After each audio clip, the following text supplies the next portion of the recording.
Pamela Ann Wojcicki was born on August 16, 1967, in Coral Gables, Florida. She later moved to New Hampshire and grew up in the town of Derry.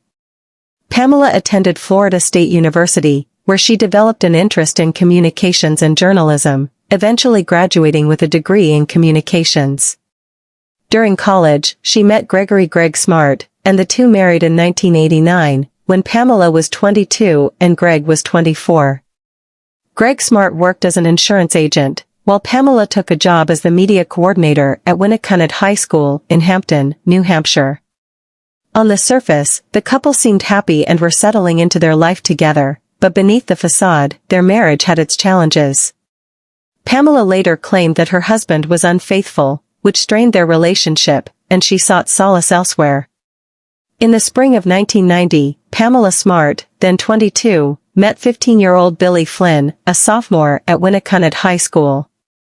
Pamela was working on a student media project when she became close to Flynn.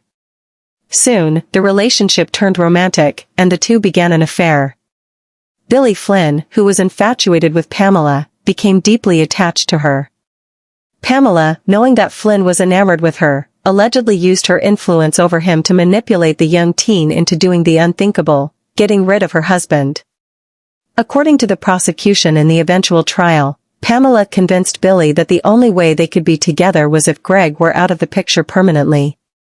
On the evening of May 1, 1990, 24-year-old Greg Smart returned to his Derry, New Hampshire home after work. Waiting inside were Billy Flynn and two of his friends, Patrick Randall and Vance Lattime, Jr., both of whom were also teenagers. Billy Flynn, armed with a gun, shot Greg Smart in the head, killing him instantly. The teens then staged the scene to look like a botched robbery before fleeing. Later that evening, Pamela returned home and claimed to discover her husband's body. She called the police, seemingly distraught over her husband's death, and told authorities she believed it was a burglary gone wrong. At first, there were no major leads, and Greg's murder seemed like an unsolved crime. Initially, the police had no reason to suspect Pamela was involved. However, as the investigation progressed, details began to emerge that cast suspicion on her. Students and other witnesses reported Pamela's close relationship with Billy Flynn. Further investigation revealed that Pamela had been seen spending an unusual amount of time with the teenager, raising red flags. The case took a major turn when one of Billy Flynn's friends, Cecilia Pierce, who was also involved in the school media program, came forward. She admitted to the police that Pamela had confided in her about planning Greg's murder with Billy Flynn. To gather more evidence, police convinced Cecilia to wear a wire and record conversations with Pamela. In those taped conversations, Pamela made statements that seemed to implicate her in the murder plot, confirming the suspicions of investigators.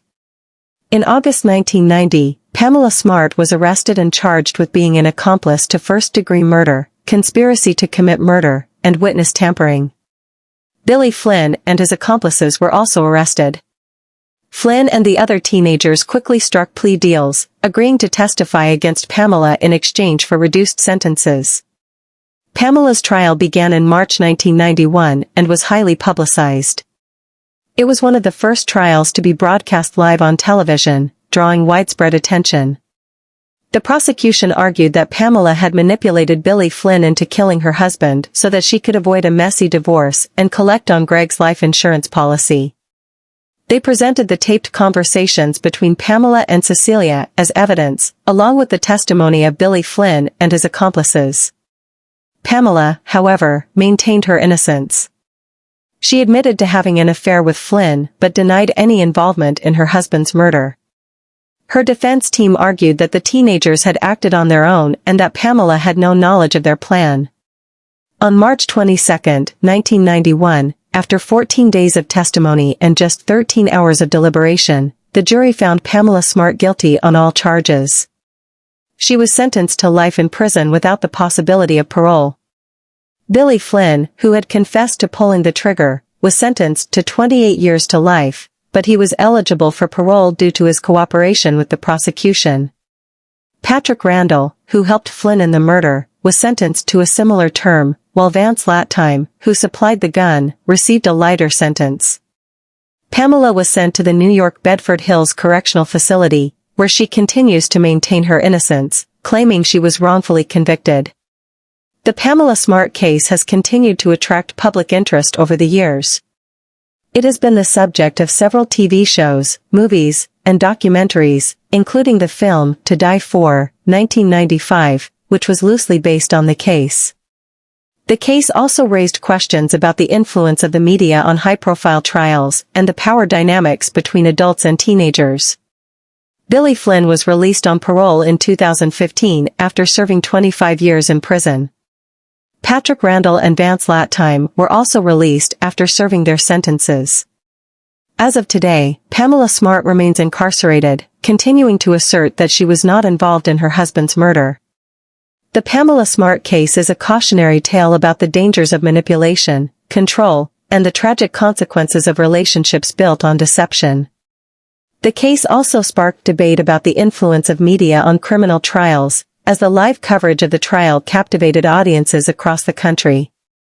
Pamela's story remains a complex and controversial one, with some seeing her as a manipulative figure, while others believe she was unfairly portrayed and convicted.